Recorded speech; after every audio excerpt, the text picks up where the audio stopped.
Alhamdulillahi Rabbil Alamin. Wa bihi nasta'in ala umur dunya wa din.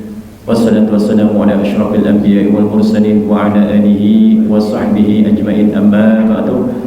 Puji syukur kita panjatkan kehadirat Allah Subhanahu wa taala yang mana pada hari ini, pagi hari ini kita masih diberikan nikmat sehat wal afiat, nikmat panjang umur, nikmat Islam dan iman, sehingga kita masih dapat meringankan langkah kita menuju ke masjid dan latif guna melaksanakan salah satu kewajiban kita, yaitu salat subuh secara berjamaah. Insyaallah akan kita lanjutkan dengan ta'lim ilmu kita, yaitu membahas kitab Al-Kabair. Insyaallah akan disampaikan oleh guru kita Al-Mukarram Dr. Kiai Haji Ahmad Dimyati Badruz Zaman MA. Alhamdulillah beliau sudah ada di tengah-tengah kita.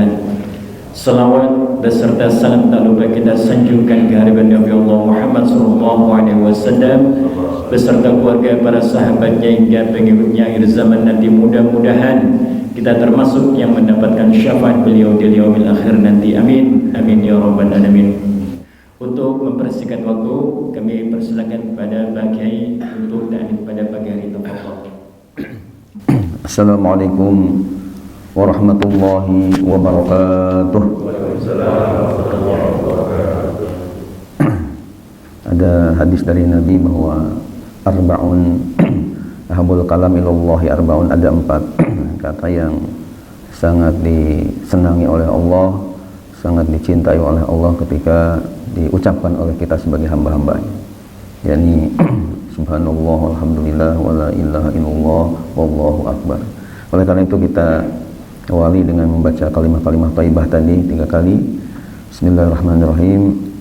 Subhanallah walhamdulillah wala ilaha illallah wallahu akbar. Subhanallah walhamdulillah wala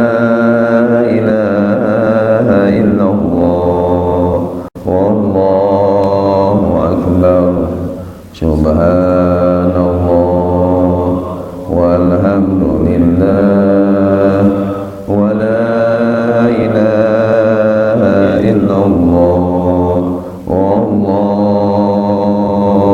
akbar. Alhamdulillah, alhamdulillahilladzi arsala rasulahu bil huda wa dinil haqq liyuzhirahu 'ala ad-dini kullih walau karihal kafirun walau karihal musyrikun walau karihal munafiqun.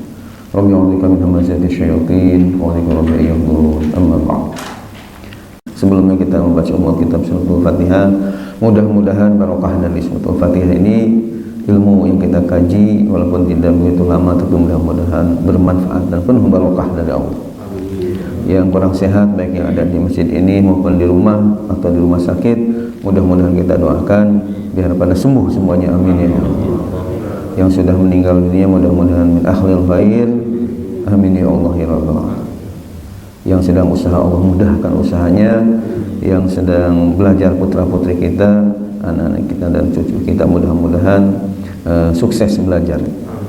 Yang sedang berjuang di jalan Allah untuk musholanya, masjidnya, termasuk pondok pesantrennya, termasuk pesantren Darus Shalihin yang kami bina, mudah-mudahan dimudahkan oleh Allah perjuangannya, dan semua yang berinfak berjariah mudah-mudahan dibalas yang berlipat ganda oleh Allah. Dan COVID-19 yang masih melanda negara kita, juga negara yang lain, termasuk di kota kita Depok ini, mudah-mudahan diangkat oleh Allah Subhanahu wa taala, disirnakan oleh Allah Subhanahu wa taala, sehingga kondisi kita seperti yang semula dalam keadaan sehat walafiat semuanya. Bi barakatil umil Quran. Al-Fatihah. Bismillahirrahmanirrahim. Alhamdulillahirabbil alamin. Arrahmanirrahim. Maliki yaumiddin. Iyyaka na'budu wa iyyaka nasta'in. Ihdinas siratal mustaqim. Shiratal ladzina an'amta 'alaihim ghairil maghdubi 'alaihim waladdallin. Amin ya Allah ya rabbal alamin. Hadirin yang dimuliakan oleh Allah Subhanahu wa taala, sebagai informasi terutama kepada mungkin bapak-bapak yang baru hadir bergabung dengan pengajian di Masjid Al-Latif ini, bahwa kajian kita atau katakanlah buku atau kitab yang kita kaji ini adalah kitab Al-Kabair. Jadi ingin meningkat dari kitab putih ya kepada kitab ya, kuning ini atau kitab gundul, yakni menggunakan bahasa Arab. Dan yang digunakan adalah kitab Al-Kabair, himpunan dosa-dosa besar yang tentunya bukan untuk dilakukan setelah kita ketahui ini, tapi justru supaya kita menghindar, supaya kita menjauhi dari dosa-dosa besar yang dikaji dalam buku ini. Dan memang afdalnya setiap jamaah ini bisa memegang ya, memegang bukunya, memegang kitabnya ya, sehingga tidak istilahnya tidak hanya jiping. Apa itu jiping? Ya, tidak hanya ngaji nguping apalagi jider ya, ngajinya sambil nyender yang akhirnya jituk, ngajinya sambil apalagi jiler sambil ngiler ya. Jadi betul-betul kalau ya insyaallah tadi oleh Mbak Andre bulan depan akan disiapkan ya, karena saya membaca di dalam kitab Ihya Ulumuddin karya Imam Al-Ghazali ya, bahkan saya punya syarahnya namanya Ithab Sadatil Muttaqin karya Sayyid Murtada Az-Zabidi dari Yaman. Ihyanya itu 4 jilid, Ithab Sadatil Muttaqin ini sampai 10 jilid. Bahkan punya muhtasornya, ringkasannya namanya Mau'izatul Mu'minin 1 jilid karya Imam Jamaluddin Al-Qasimi. Di dalam kitab Ihya bab ilmu kita baca bahwa seseorang itu tidak akan menjadi ulama, tidak akan menjadi alim besar kalau ya ngajinya itu hanya sekedar nguping, tidak menggunakan kitab. Jadi memang nguping juga ya tetap ibadah, tetap ada pahala dan insya Allah akan dapat ilmu juga. Cuma untuk menjadi ulama yang besar, yo artinya yang mumpuni ya, itu tidak mungkin ngajinya itu hanya sekedar ngaji nguping. Kayak kita dengerin maulid atau misalnya Isra Mi'raj dari seorang penceramah, itu saya kira agak sulit ya untuk menjadi orang alim. Yang jadi biasa jadi alim ini ya kita kan bisa di pondok di pesantren, jelas ya kitabnya apa, gurunya siapa, jam berapa ngajinya ya. Jadi kemudian yang nggak paham diartikan, itu yang akan menjadi alim.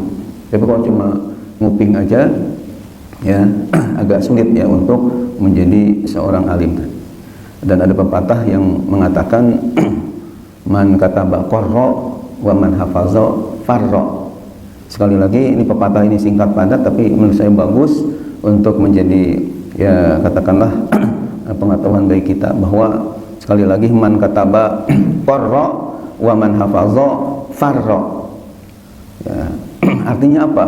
Artinya man kataba qarra, barang siapa yang mencatat qarra maka akan menetap, akan lengket ilmu. Jadi ketika kita mencatat ya ilmu-ilmu yang kita dengar dari guru kita, dari penceramah kita, kita siapin buku, kemudian ada catatan-catatan, maka ilmu itu qarra akan tetap, akan lengket ya. Kenapa? Karena kalau lupa ya bisa kita lihat lagi.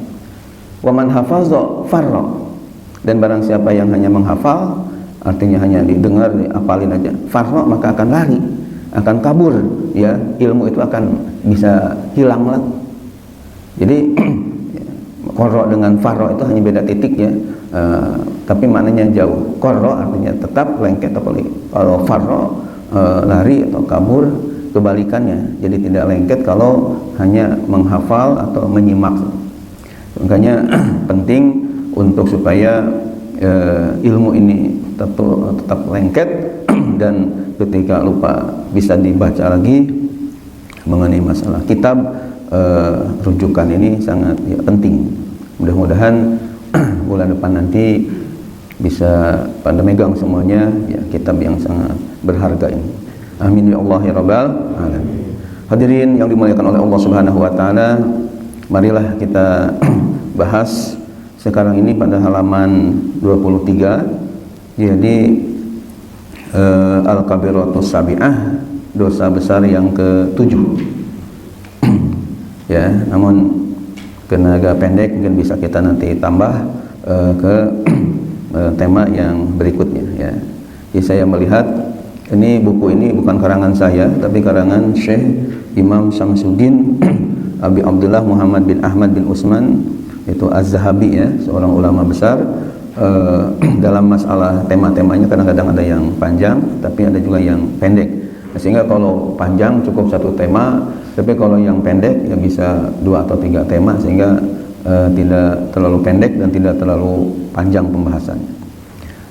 Untuk yang tema pertama ini kita bahas di sini al-kabiratus sabi'atu, yakni dosa besar yang ke-7. Aklu riba, memakan ya riba, ya, memakan harta dari hasil riba. Qala Allah Ta'ala, Allah Subhanahu wa taala berfirman, ya ayyuhalladzina amanu taqullaha wa dharu ma baqiya minar riba in kuntum mu'minin fa in lam taf'alu fa'dhanu biharbin minallahi wa rasulih.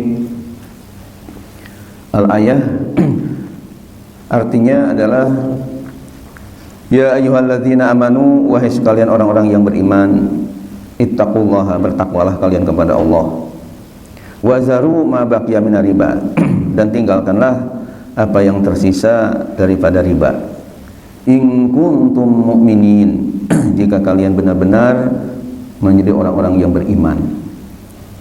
Fa illam taf'alu fa'dzanu biharbin minallahi wa rasulih, maka jika kalian tidak melakukannya, maka izinkanlah ya untuk perang, ya, perang minallahi, dari Allah, wa rasulih, dan rasulnya.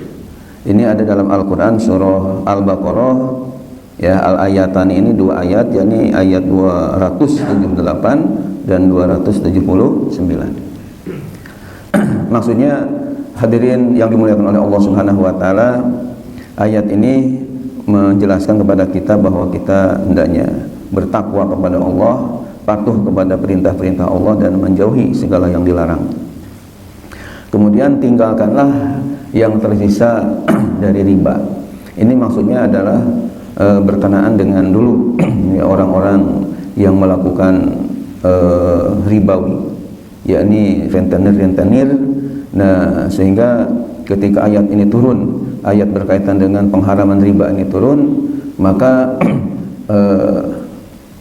hilangkanlah ya tambahan-tambahan dari riba tadi, tapi yang pokok-pokoknya silahkan ambil, akan tapi yang tambahan-tambahan sebagai ribanya harus ditinggalkan, harus dijauhi jika kalian orang-orang yang beriman. Kalau misalnya tidak melakukannya, dalam arti masih tetap aja melakukan ribawi yang dilarang oleh Allah dan Rasulnya, berarti kalian ini mengajak ya perang ya dengan Allah dan Rasulnya. Ini menunjukkan begitu kerasnya ya ancaman bagi orang yang pelaku-pelaku riba. Kemudian kita lanjutkan, wa qala ta'ala, dan Allah Subhanahu wa taala berfirman, alladzina ya'kuluna ar-riba la yaqumuna illa kama yaqumu alladzi yatakhabbathu asy-syaitanu minal mas. Artinya alladzina ya'kuluna ar-riba, adapun orang-orang yang memakan harta riba, la yaqumuna, tidaklah mereka berdiri, illa kama yaqumul ladzi yatakhabbathu asy-syaitanu minal mas, kecuali seperti orang berdirinya orang yang kemasukan syaitan daripada gila. Ila qoulihi, sampai kepada firman Allah Ta'ala, wa man ada, dan barang siapa yang mengulangi lagi ya melakukan ribanya, faulaika ashabun nar, maka mereka itu adalah penghuni-penghuni api neraka. Hum fiha khalidun, mereka di dalamnya kekal. Khalidun, orang yang kekal ya. Ini di footnote-nya ada berdua, maksudnya surah Al-Baqarah ayat 275. Lalu dijelaskan di sini fahadza wa'idun azimun, maka ini adalah merupakan ancaman yang sangat agung, yang sangat besar, bil huludi finnari, dengan kekal finnari, dalam api neraka. Kama taro, sebagaimana Anda melihat, liman ada ila riba ba'dal mau'izah, bagi orang yang mengulangi lagi ya kepada riba ba'dal mau'izati, setelah adanya nasihat atau penjelasan tentang haram riba. Fala haula wala quwwata illa billahil aliyil azim, maka tidak ada daya upaya dan tidak ada kekuatan kecuali dengan pertolongan Allah yang maha tinggi lagi maha agung. Wa qala Nabi sallallahu alaihi wasallam, dan Nabi kita Muhammad sallallahu alaihi wasallam telah bersabda, ijtanibus sab'al mubiqati. Kata beliau, jauhilah oleh kalian 7 hal yang mubiqat ay muhlikat, ya, yakni 7 hal yang akan membinasakan. Qalu, para sahabat bertanya, wa ma hunna ya Rasulullah? 7 hal yang akan membinasakan itu apa saja wahai Rasulullah? Qala, Rasulullah bersabda menjawab, asyirku billah, yang pertama syirik atau musyrik kepada Allah, menyekutukan Allah. Wasihru, yang kedua sihir, ya. Wa qatlun nafsil lati haramallahu illa bil haqq, dan membunuh jiwa yang Allah haramkan, yang Allah telah haramkan kecuali dengan hak. Wa aklu riba, dan memakan barang riba. Wa aklu malil yatim, dan memakan harta anak yatim. Wa tawalli yaumaz zahfi, dan lari kabur ketika berkecamuknya perang. Orang lain pada sibuk perang, ini malah lari kocar-kacir, ya. Ini dosa besar itu. Kemudian wa qazful muhsinatil ghafilatil mu'minat, dan menuduh zina kepada perempuan yang baik-baik, yang solihah dituduh berzina. Ini juga termasuk dosa besar, ya. Kemudian kita lanjutkan, wa qala sallallahu alaihi wasallam, dan Nabi Muhammad SAW telah bersabda, la'anallahu akila riba wa mukilahu. Allah melaknat, mengutuk kepada pemakan riba dan orang yang diserahkan untuk mengurus riba. Rawahu Muslimun, hadis riwayat Imam Muslim. Wa Tirmizi, dan Imam Tirmizi. Fazada, lalu Imam Tirmizi dalam riwayat Imam Tirmizi menambahkan wa syahidai, dan mengutuk pula kepada 2 saksi, wa katibahu, dan kepada penulisnya atau pencatat. Wa isnaduhu sahihun, dan sanad hadis ini adalah sahih. Wa qala alaihi wasallam, dan Nabi kita Muhammad sallallahu alaihi wasallam telah bersabda, akilu riba wa mukilahu wa katibuhu, ya, wa mukiluhu wa katibuhu idza alimu zalika mal'ununa ala lisani Muhammadin sallallahu alaihi wasallam yaumal qiyamah, akhrajahu Nasa'i.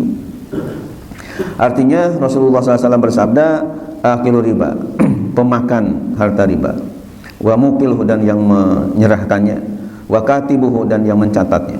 Idza alimu zalika, apabila mereka telah tahu yang demikian itu hal yang dilarang oleh agama, mal'ununa, mereka semua mendapatkan laknat, ala lisani Muhammadin sallallahu alaihi wasallam, ya, melalui lisan atau lidah Nabi kita Muhammad sallallahu alaihi wasallam, yaumal qiyamah, pada hari kiamat.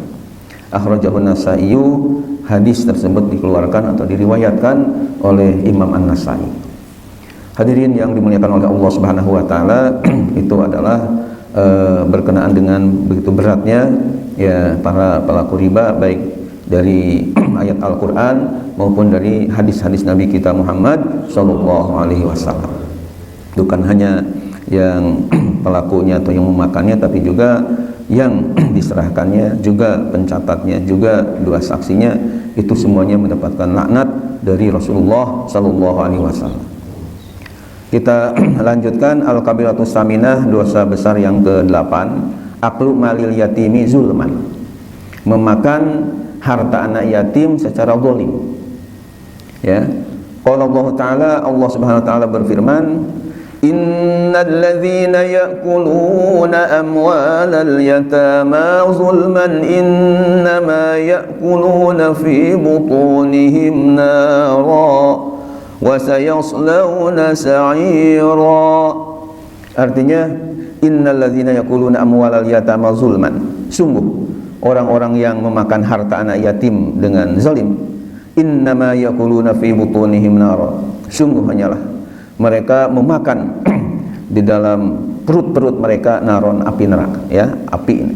Orang yang ketika di dunianya mungkin diberi amanah mengurus anak yatim, namun si harta anak yatim ini justru dimakan, ya, oleh yang ngurusnya ini atau yang mengelolanya ini.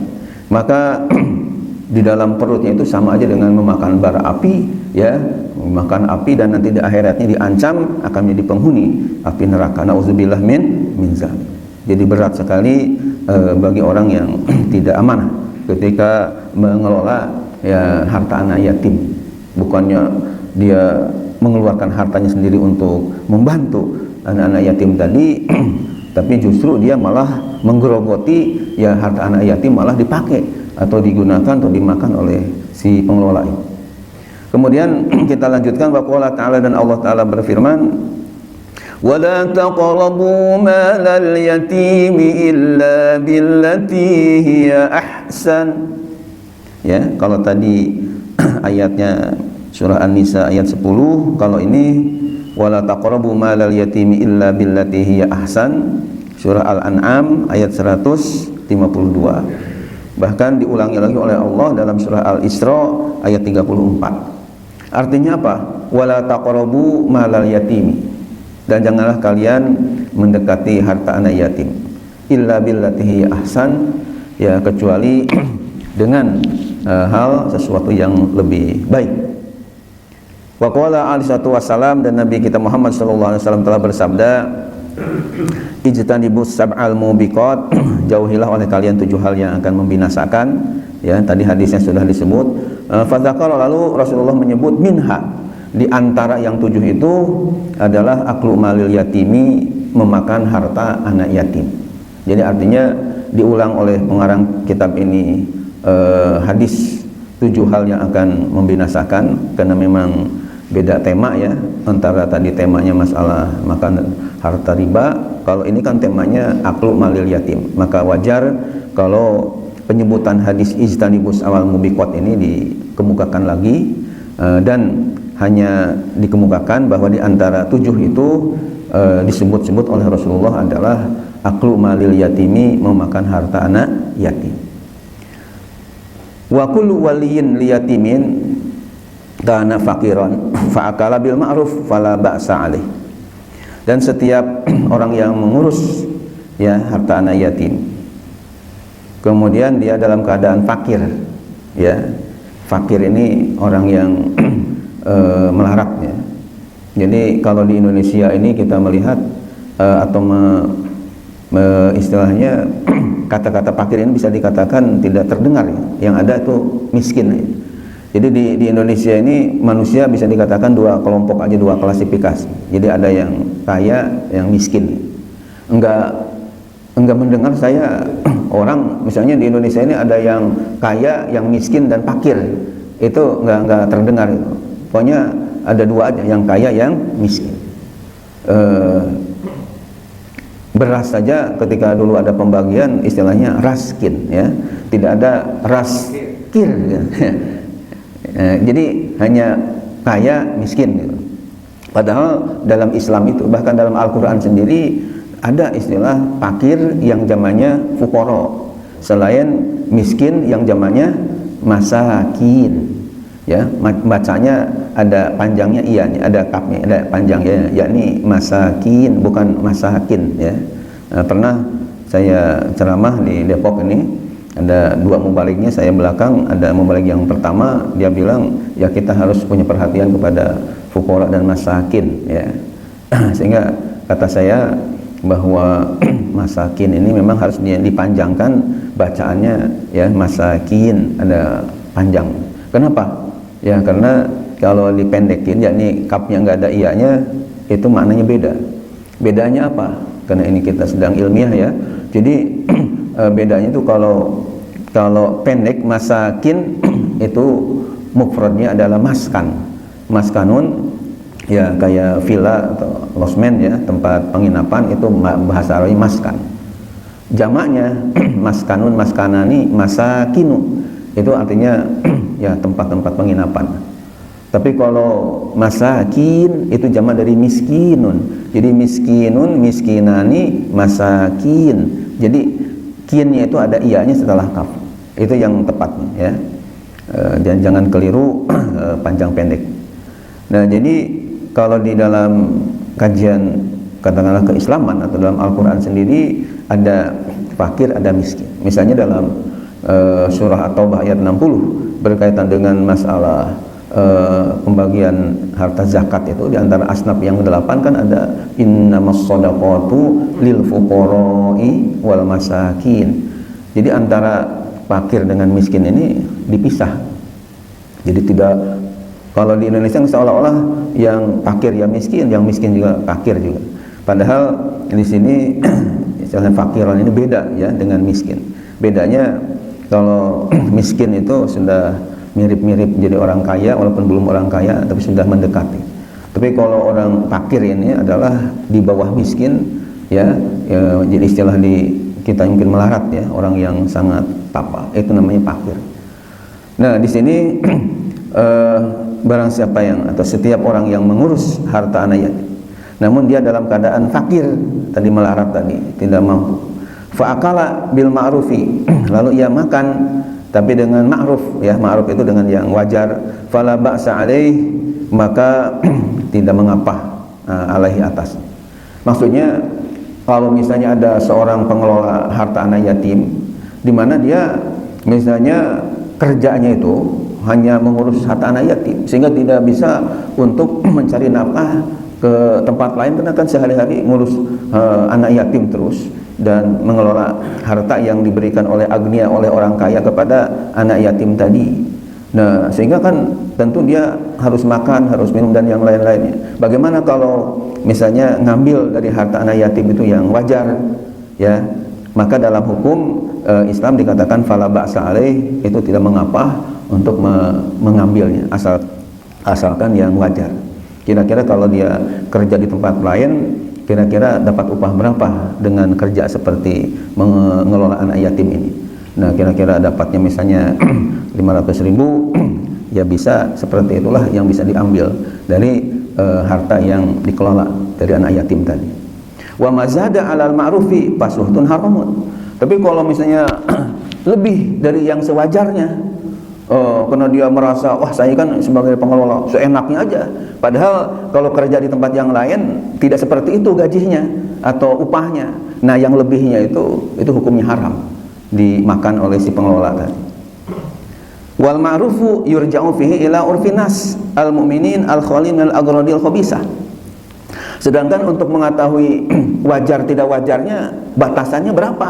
Nah, di sini yurja'u fihi ila urfinas, dikembalikan kepada adat ya yang berlaku pada manusia, al-mu'minin yang orang-orang beriman, al-khalina yang sepi, yang sunyi, yang kosong, minal agradil khabisah, dari tujuan-tujuan yang buruk.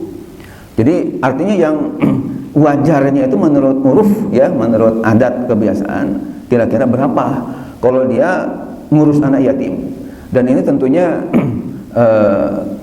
ada kaitan juga dengan jumlah anak yatim yang diurus ya. Karena ada juga teman saya di Cibubur sana punya pondok pesantren yang memang santri-santrinya itu ya anak-anak yatim gitu kan. Nah, ketika yang diurus anak yatimnya 10, tentu beda dengan yang diurus 100 ya. Yang 10 tentu agak mudahan ngurusnya dibandingkan yang 100 ya. Nah, sehingga ada ungkapan istilah al-ujrah biqadril masyaqqah. Artinya pahala itu atau upah mengikuti kerepotan. Jadi kalau mengurus 10 orang tentu tidak begitu repot dibandingkan dengan 100 yatim. Ya, tentu ketika ngambil upah dari anak yatim atau dari anak yatim yang ia urus 10 tadi, tentu tidak sama dengan mengambil upahnya ketika dia mengurus anak yatimnya yang 100 tadi. Apalagi yang anak yatimnya 1000, ya tentunya diri beda lah.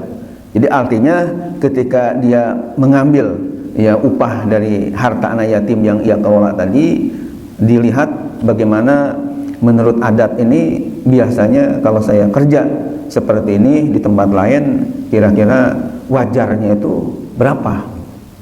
Dan ketika yang diurus antara yang sedikit dengan yang banyak, ya tentu kalau sedikit wajar kalau sedikit upahnya, kalau banyak ya wajar juga kalau agak banyak upahnya. Itu jadi dilihat kepada istilahnya uruf ya, kepada adat kebiasaan yang ada di tengah-tengah masyarakat kita. Hadirin yang dimuliakan oleh Allah Subhanahu wa taala, udah jam berapa? Kurang 5 menit lagi. Ya. Jadi sampai jangan diskusi berapa menit lagi? Sudah 20 ya. Mungkin satu lagi yang pendek ini. Al-kabiratu tasi'ah, dosa besar yang ke-9, al-kizbu ala Nabi sallallahu alaihi wasallam, berdusta kepada Nabi kita Muhammad sallallahu alaihi wasallam.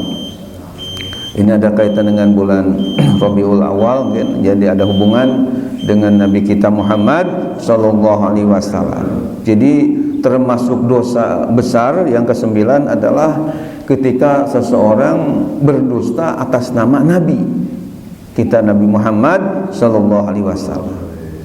Al-kizbu ala Nabi sallallahu alaihi wasallam kufrun, ya, yanqulu anil millah, sengaja berdusta kepada Nabi kita Muhammad sallallahu alaihi wasallam adalah kufur yang bisa memindahkan, mengalihkan dari agamanya.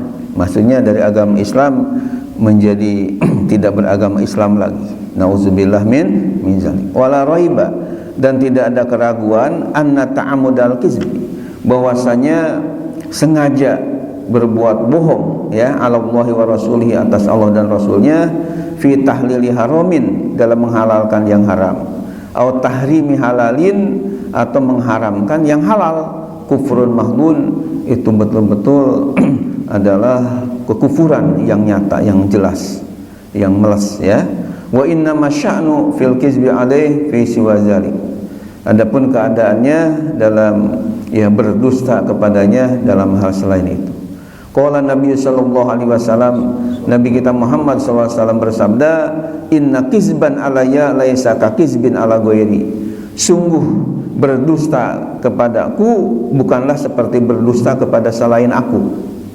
Artinya berdusta kepada Nabi dibandingkan dengan berdusta kepada selain beliau itu beda, ya.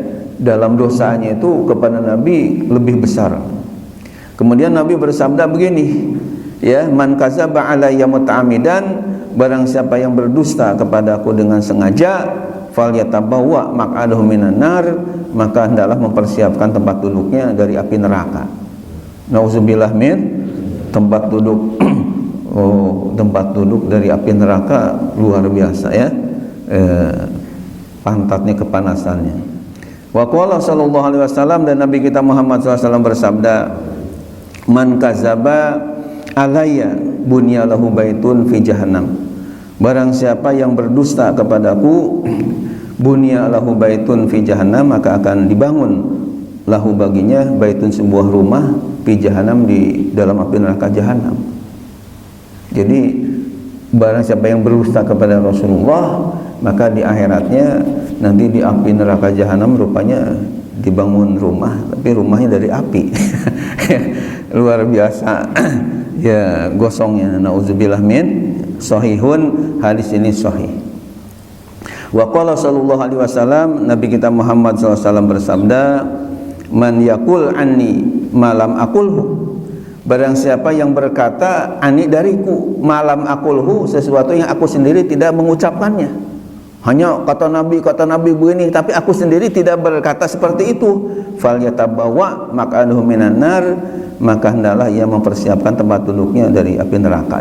Ya.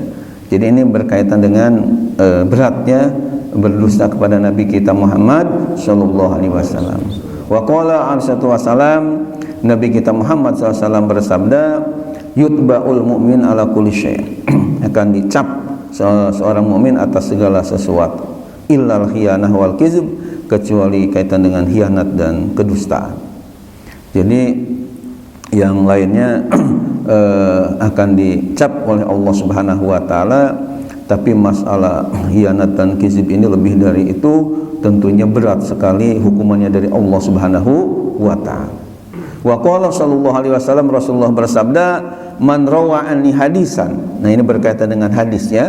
Man rawa, barang siapa yang meriwayatkan anni dari aku hadisan, sebuah hadis, wa huwa yura annahu kadzibun, dan dia itu terlihat bahwa apa yang diriwayatkan itu bohong, fahuwa ahadul kadzabin, maka dia termasuk salah satu pembohong.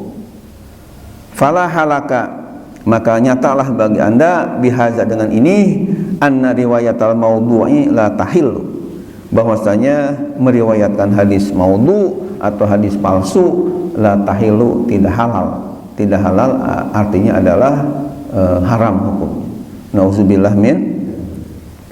Hadirin yang dimuliakan oleh Allah Subhanahu wa taala, itu ya 3 tema yang pendek-pendek yang berkaitan dengan hal-hal yang dilarang oleh Allah Subhanahu wa taala, berkaitan dengan masalah meriwayatkan hadis. Ini juga kita harus berhati-hati ya.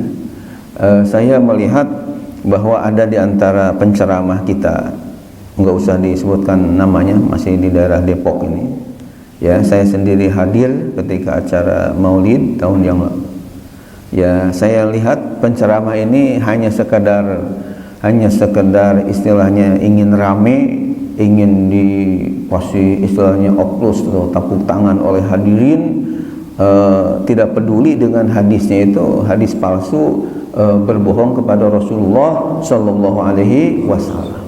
Ya, ini sebagai tambahan barangkali penjelasan, ada hubungan dengan riwayat hadis palsu ini yang memang bukan katanya ya. Jadi saya sendiri menyaksikan ceramahnya supaya rame aja.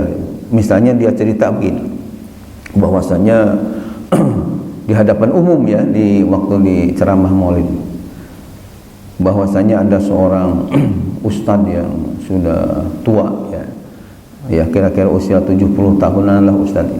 Rupanya istri yang tuanya meninggal, akhirnya karena punya santri ya, akhirnya dia nikahlah dengan seorang santri atau perempuan yang usianya kira-kira baru 17 tahun. Jadi si ustadznya ini, kiai ini sudah usia 70 tahun, yang sudah sakit-sakitan, tapi nikah sama seorang santri putri yang usia berapa? 17 tahun.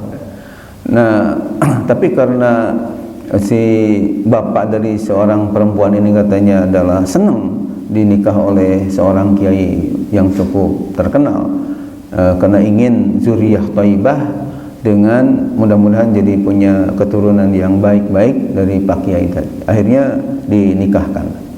Nah, tidak cerita si mubaligh ini ya, cerita kemudian tibalah malam Jumat. Kemudian ketika tiba malam Jumat akhirnya si ustadz yang udah tua tadi ingin melakukan ya istilahnya tim Swiss. Apa itu tim Swiss? Hubungan intim suami istri. Tapi karena si perempuan ini baru usia 17 tahun dan katakanlah masih belum ada pengalaman apa-apa, merasa ketakutan dan merasa enggan untuk melakukannya. Baru namanya pengantin baru. Tapi Pak Ustadz yang sudah pengalaman tadi, bagaimana caranya supaya si perempuan ini kena santri sedikit-sedikit ngerti lah masalah agama, apalagi kalau disebutkan hadis Nabi, tentu akan ya istilahnya kelepak-kelepak ya akan tunduk dan taat. Akhirnya si ustadz tua ini, kata si penceramah ini, langsung dia berkata bahwa ya Nabi Muhammad SAW telah bersabda ya, man jama'a lailatal jum'ah faka'annama qatala sab'ina yahudiyan. Artinya ada hadis yang menyatakan barang siapa yang hubungan suami istri pada malam Jumat, maka pahalanya seperti orang membunuh 70 Yahudi ya. Jadi besar sekali pahalanya. Nah, karena katanya, kata si penceramah ini, karena si perempuan si ya istrinya tadi mendengar begitu besar pahalanya, akhirnya dia mau melakukannya ya. Nah, kemudian setelah dilakukan itu malam Jumat berikutnya, kasih penceramah nambahkan lagi ya, pada malam Jumat berikutnya si perempuan tadi, istrinya yang masih muda belia tadi, karena katanya udah ketagihan, udah tahu, akhirnya nagih ya. Nagih, bagaimana nih kalau kita ya bunuh lagi 70 Yahudi ya. Cuma si ustadz yang sudah tua renta tadi penyakit rematiknya kambuh ya, akhirnya enggak siaplah untuk melakukannya. Cuma kata si penceramah, karena pakai tua ini sudah banyak pengalaman, sehingga dia berdalih dengan berkata kepada istrinya yang muda tadi, "Neng, malam Jumat sekarang ini rupanya orang-orang Yahudi udah pada mati, Neng." Ya. Jadi alasan dia tidak mampu melakukannya karena rematiknya kambuh itu. Tapi sabdanya ini sebenarnya adalah hadis palsu, tidak boleh kita ikuti. Itu kalau seperti itu boleh. Tapi kalau langsung aja Rasulullah bersabda seperti ini, ya. Habis itu padahal kita tahu hadis ini hadis palsu, tapi diem aja seolah-olah dari Rasulullah sabdanya ini, maka hukumnya haram untuk meriwayatkan. Dan tadi diancam bahwa orang yang man yakul anni malam akulhu, barang siapa yang berkata dari aku padahal aku tidak mengatakannya, fal yatabawa maq'anuhu minan nar, maka dia hendaknya mempersiapkan tempat duduknya dari api neraka. Oleh karena itu, kepada khususnya para khatib, kepada para dai, para penceramah, saya anjurkan supaya lebih berhati-hati, ya. Karena ada juga dari salah seorang ustadz yang menginformasikan kepada saya, ya, ada penceramah yang baru-baru ini muncul, katanya tidak bisa membedakan antara maqalah ya ulama dengan hadis Nabi, ya, sehingga akhirnya maqalah ulama juga dikatakan hadis Nabi aja. Nah, ini tentunya tidak baik. Misalnya ada yang berkata, misalnya Nabi bersabda, "Ijtahid wala taksal wala taku ghafilan panadamatul uqbal liman yatakasal." Sungguh-sungguhlah kamu jangan menjadi orang malas, karena akan menjadi menyesal, ya, bagi orang yang lalai atau pemalas di kemudian hari. Ini setelah diteliti ternyata hanya maqalah itu ucapan ulama atau katakanlah nasihat ulama. Tapi dikatakan ini adalah sabda Nabi Muhammad. Nah, ini keliru, karena Nabi tidak bersabda begitu, ya. Nah, makanya oleh karena itu harus kita milih-milih mana ayat Quran, mana hadis Nabi, mana dari kaul ulama, ya, harus bisa membedakan. Saya dengar juga ada katanya Pak Lurah, nggak usah sebutkan lurahnya mana, ya, kadang-kadang antara ya hadis dengan Quran juga kadang-kadang istilahnya disatukan dalam penyebutan. Ini juga nggak pas. Misalnya katanya Pak Lurah mengatakan talabul ilmi fardhatun ala kulli syai'in qadir, ya. Jadi harus kan talabul ilmi fardhatun ala kulli muslimin, ya. Bahkan ada penambahan muslimatin, yang asliin Ibnu Majah itu ala kulli muslimin, setiap umat Islam baik laki maupun perempuan. Tapi oleh Pak Lurah tadi kena saking mungkin ya semangat, ya, pidato untuk menyatakan bahwa mencari ilmu itu adalah hukumnya wajib, ya. Tapi kadang-kadang ikut kepada ayat Quran yang terucap, talabul ilmi fardhatun ala kulli syai'in qadir, ya. jadi keliru, ya. Nah, ini seperti ini juga harus dijaga, jangan sampai salah lah ketika mengucapkannya, karena hubungan dengan ya firman Allah dan hadis Nabi kita Muhammad SAW harus kita lebih berhati-hati. Insya Allah kita akan lanjutkan bulan depan, insya Allah Al-Kabiratul Ashirah, yakni dosa besar yang ke-10. Insya Allah. Demikian Bapak dan hadirin yang dimuliakan Allah, materi kita mudah-mudahan bermanfaat untuk kita tentunya menghindarkan dari apa-apa yang dilarang oleh Allah Subhanahu wa taala. Sedikit tambahan juga, kami atau saya pernah ditanya bagaimana Pak Kiai kalau misalnya kan kalau menghadap bulan Muharram itu ada santunan anak yatim. Nah, untuk santunan anak yatim ini katanya kami ada panitia pencarian dana. Panitia ini bergerak mencari dana ke perusahaan-perusahaan, pabrik-pabrik, ya, misalnya toko-toko dan sebagainya, di mana uang itu katakanlah kami dapat banyak untuk disalurkan, diberikan nanti kepada anak yatim. Pertanyaannya apakah kami yang mencari dana tentunya dengan transport, ya, sudah dikeluarin dan sebagainya, apakah ada hak untuk kami mengambil dari hasil hasil usaha untuk mencari dana tadi? Ya, katakanlah misalnya ada 5 orang sebagai tim pencari dana uang untuk yatim, untuk membagikan kepada anak yatim bulan Muharram ini. Apakah kami yang 5 orang ini ada hak, dalam arti tidak salah kalau ya kami ngambil sebagian, yang benar-benar niatnya si pemberi uang itu, yang memberikan uang itu memang niatnya untuk kepada anak yatim. Nah, kan kami mencari, ya, pakai uang juga untuk mencarinya ke sana. Apakah ada hak untuk kami dapatkan dari harta yang sudah terkumpul ini, ya, dari uang yang sudah terkumpul ini, ya. Ini saya kira perlu untuk disampaikan, mungkin karena di masyarakat ada yang bertanya begitu ya kepada saya.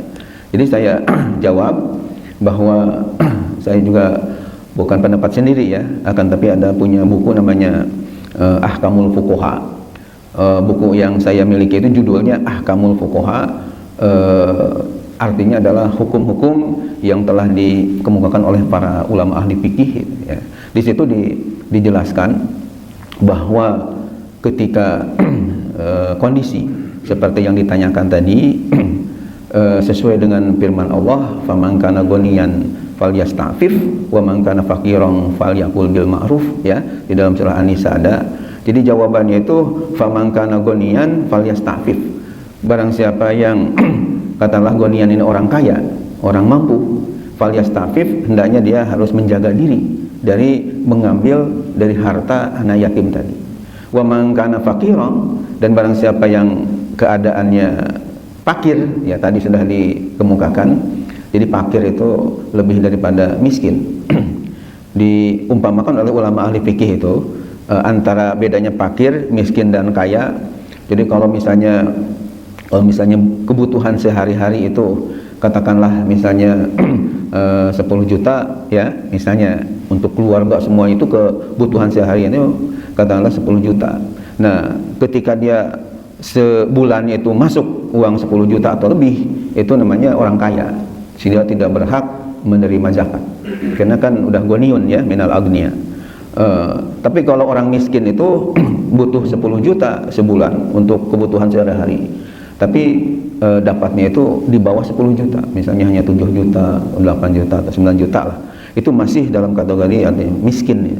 Karena harusnya pasnya itu 10 juta, ini malah dapatnya kurang dari 10 juta, tapi lebih dari 5 juta, itu namanya miskin, masih berhak menerima zakat. Nah, yang disebut dengan fakir, butuhnya 10 juta tapi dapatnya di bawah 5 juta, jadi di bawah separuhnya, mungkin hanya 1 juta, mungkin 2 juta, pokoknya kurang dari separuh yang diperlukan ya, itu namanya orang fakir. Nah, dalam ayat tadi dikatakan wa man kana faqiran falyakul bil ma'ruf. Tapi kalau orangnya si pengolah tadi pencari dana tadi, orangnya dalam keadaan fakir yang memang dia orang susah ya, apalagi mencarinya juga pakai biaya, pakai transport dan sebagainya, maka falyakul bil ma'ruf, maka hendaklah dia makan bil ma'ruf dengan yang wajar tadi. Jadi kira-kira kalau misalnya dia berusaha ya mencari ya sesuatu seperti itu, kira-kira yang pantasnya upahnya itu berapa? Nah, kalau memang dia dalam keadaan kondisi fakir tadi, ya boleh untuk mengambil dari harta atau uang yang untuk yatim tadi dengan yang wajar.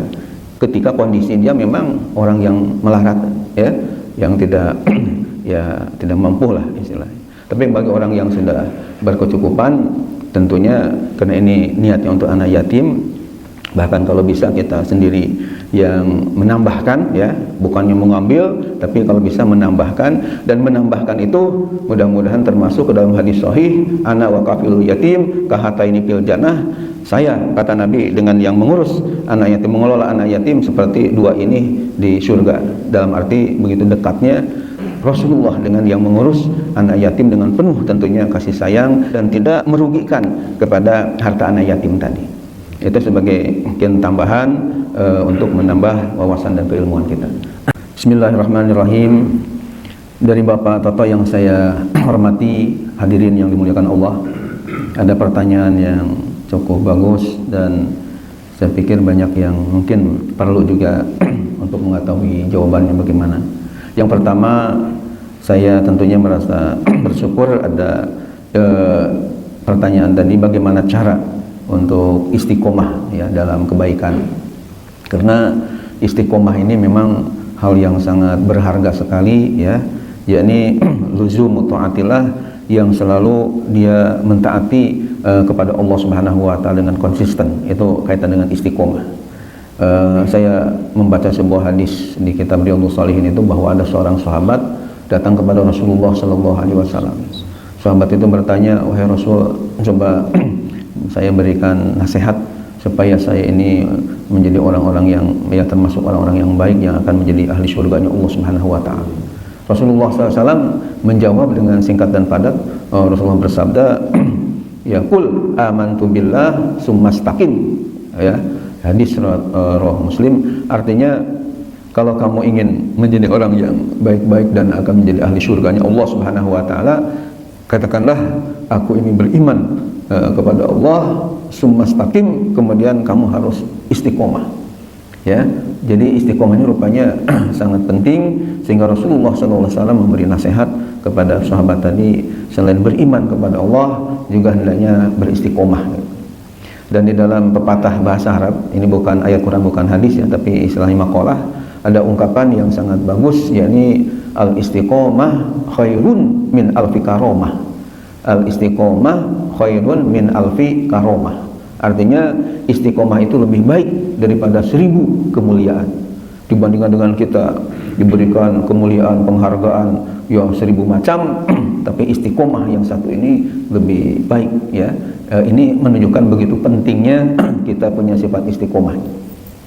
Dan satu lagi pepatah penasihat dari ulama berkaitan dengan pentingnya istiqomah, dalam bahasa Arab dikatakan haitsuma tastaqim yuqaddir lakallahu najahan fi ghabiril azman. Artinya haitsuma tastaqim, sekiranya Anda menjadi orang yang punya sifat istiqomah, yuqaddir lakallahu najahan, niscaya Allah akan menakdirkan, menentukan kepada Anda najahan, menjadi orang yang sukses fi ghabiril azman, pada masa-masa mendatang nanti.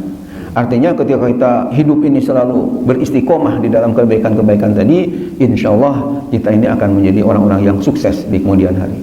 Insya Allah. Mudah-mudahan kita termasuk di dalamnya, amin ya Allah ya Rabbal alamin. Nah, kembali kepada pertanyaan tadi, mohon bagaimana supaya bisa istiqomah untuk tidak melakukan hal-hal yang ribawi tadi.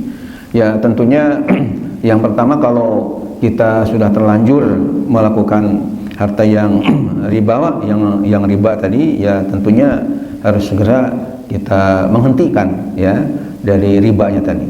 Tadi kan ayatnya ya ayyuhalladzina amanu taqullaha wa daru ma baqiya minar riba in kuntum mu'minin fa illam taf'alu fa'dzanu biharbin minallahi wa rasulih wa in tubtum falakum ru'usu amwalikum la tazlimuna wa la tuzlamun. Artinya apa? Artinya wahai orang yang beriman, bertakwalah kalian kepada Allah, wa daru ma baqiya minar riba, dan tinggalkanlah apa yang tersisa dari riba tadi. Jadi kalau memang kita sudah sadar bahwa ini adalah hal yang ribawi, maka kita bertobat kepada Allah, tinggalkan hal-hal yang berbau ribawi tadi, kembali kepada yang syar'i ya. Sebab kalau tidak demikian, fa'zanu biharbin minallahi wa rasulih, berarti kita ini sama-sama dengan seolah-olah ngajak ya perang dengan Allah dan Rasulnya. Wa in tubtum falakum ru'us amwalikum. Kalau kalian bertobat, maka bagi kalian hanya pokok-pokok harta aja yang kalian ambil ya, yang ribawinya, tambahan-tambahannya, istilahnya apa yang bunga-bunga itu semuanya tidak diambil, karena itu merupakan katakanlah ribawi tadi. La tazlimun wa la tuzlamun. Kalian jangan berbuat zalim kepada orang lain, wa la tuzlamun, dan jangan sampai kalian juga dizolimi oleh orang lain. Ya, ada istilah dalam hadis la doror wala diror. Jangan sampai membahayakan diri sendiri, juga jangan sampai kita dibahayakan oleh orang lain. Itu petunjuk daripada Allah dan Rasulnya kepada kita sebagai hamba-hamba Allah Subhanahu wa ta'ala. Nah, bagi orang yang belum melakukan atau tidak melakukan, tentunya kita mohon kepada Allah supaya kita ini dijaga ya dari terjerumus kepada ya hal-hal yang ribawi, walaupun misalnya kelihatannya menguntungkan sekali ya. Mungkin di antara Bapak ada yang pernah mendengar tahun yang lalu yang kaitan dengan koperasi Pandawa itu kan banyak yang tergiur ya kaitan dengan koperasi Pandawa, karena kalau nggak salah 10% ya ininya kalau kita masukin 1 juta, nanti bulan depan uang kita 1.100.000 ya. Itu kan sebelum MUI mengeluarkan fatwa ya kita teliti dulu.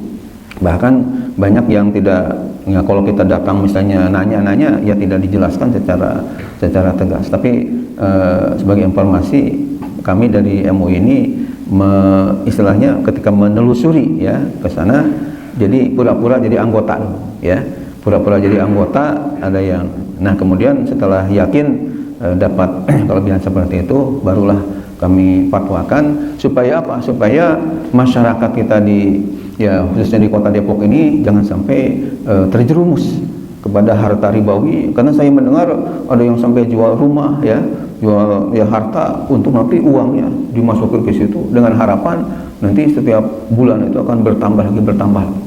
Yang akhirnya banyak yang tentunya merasa kecewa ya, karena mungkin namanya niatnya nggak baik, akhirnya diberantas. Nah ini seperti ini, sekali lagi bagi yang belum atau tidak melakukan, mudah-mudahan terus dijaga, jangan sampai ada yang melakukan ribawi ini ya. Rentenir saya minta supaya jangan sampai berkeliling lagi, yang kadang-kadang ke bedahan khususnya ya, ke bedahan ini masih ada rentenir suka berkeliling, nanti minjem uang, nanti bulan depan bayarnya sekian. Ini tentunya hal yang semacam ini yang ribawi seperti mudah-mudahan dihindarkan. Dan yang sudah terlanjur tadi segera bertobat kepada Allah Subhanahu wa taala dan tinggalkan apa yang sudah dilakukannya. Insyaallah, karena Allah Maha Pengampun lagi Maha Penyayang ya. Sebelum ajal kita tiba, mudah-mudahan kita dalam keadaan bersih semuanya. Amin ya Allah ya Rabbal. Itu harapan kami. Terima kasih. Wassalamualaikum warahmatullahi wabarakatuh. Fatul majlis, subhanakallah wa bihamdika, asyhadu an la ilaha illa anta, astaghfiruka wa atubu ilaik. Alhamdulillahirabbil alamin.